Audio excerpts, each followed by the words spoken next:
immensely for hosting this reception this evening. For those of you that don't know me, and I believe there may be about 5 people in the room that don't know me, I'm Elena Soper. I'm the National Programmes Manager for YWL Scotland, but I'm also a Young Women Lead graduate from the first year. Hi guys. It gives me such genuine pleasure to welcome all of you on behalf of YWL Scotland to this room celebrating Young Women Leads, which, when I was doing my research for this speech, I found out will actually celebrate its 5th birthday in November this year. I wanted to pull together this event to celebrate the past of Young Women Lead. So that original partnership with the Scottish Parliament and the 3 committees that came together to produce reports and recommendations to the Scottish Government, to employers, on issues of that utmost importance to young women across Scotland, which, thanks to the pandemic, was signed off virtually in 2020 with the shout out to the 2019-2020 group, whose Young Women Lead journey was a lot longer than anticipated and ended a lot weirder than anticipated. But now also thinking about the present of Young Women Lead and also where we're going next, where we're taking the programme into the heart of communities, working across local authority areas to bring together groups of young women and non-binary people to tackle issues affecting their community. So far, we've covered Glasgow, Dundee, we're now in Fife, and we're also doing a programme in Renfrewshire and East Renfrewshire.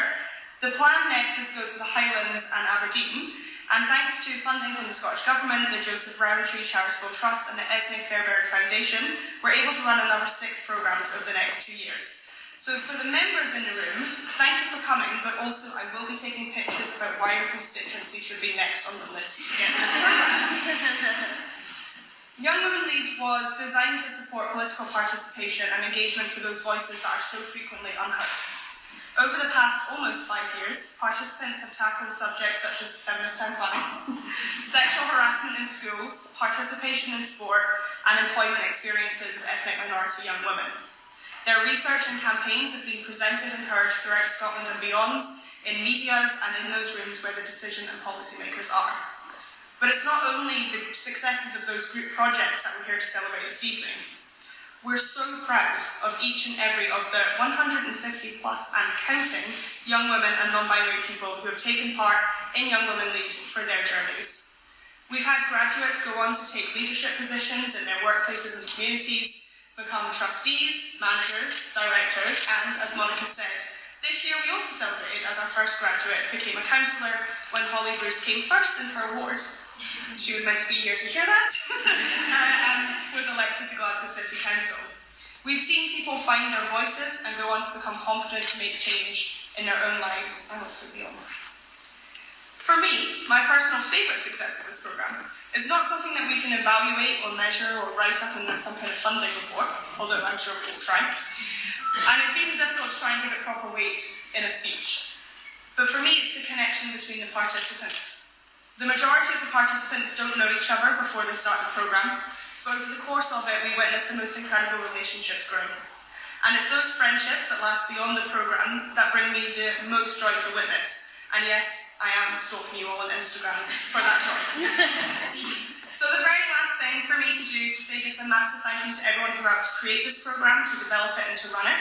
So from the Parliament, and again, we had to sign off the Parliament programme virtually, so we never got to say a fond farewell to the formal partnership and a hello to the beginning of something lovely and endearing. But obviously, a massive thank you to Linda Fabiani, who again wishes she could be here tonight but wasn't able, and sends her very best wishes and love to you all. And to Hayley Forrester, the Young Women Lead in Parliament champion, our guru, but also to Gillian and Rachel and Katrina and Alanis and Anne and Linda, Stuart, Letitia, Iran, Anila, Mara, Sania, Samira and Sarah. You're all great.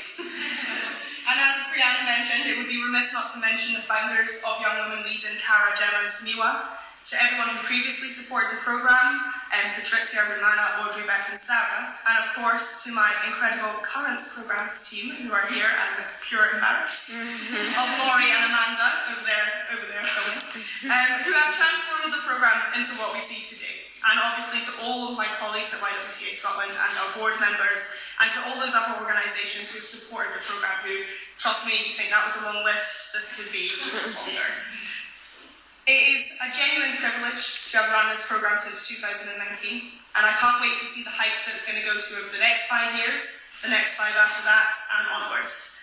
And a thank you to all of you for coming tonight as well. It's been so great to see so many familiar faces, especially in the Young Women Lead Committee room, which was not planned, and yet worked out perfectly.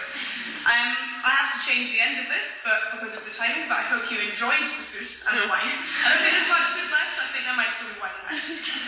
But to wrap up this bit, I was going to introduce Asha for her set, but we're allowed.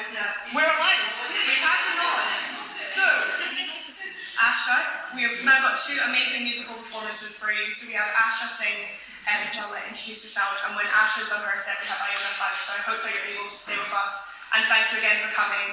And if my colleague Rihanna comes near you, she's going to record you with a voice note about how much you love the programme. So you say nice things, and hopefully we'll get funded forever. Thank you very much.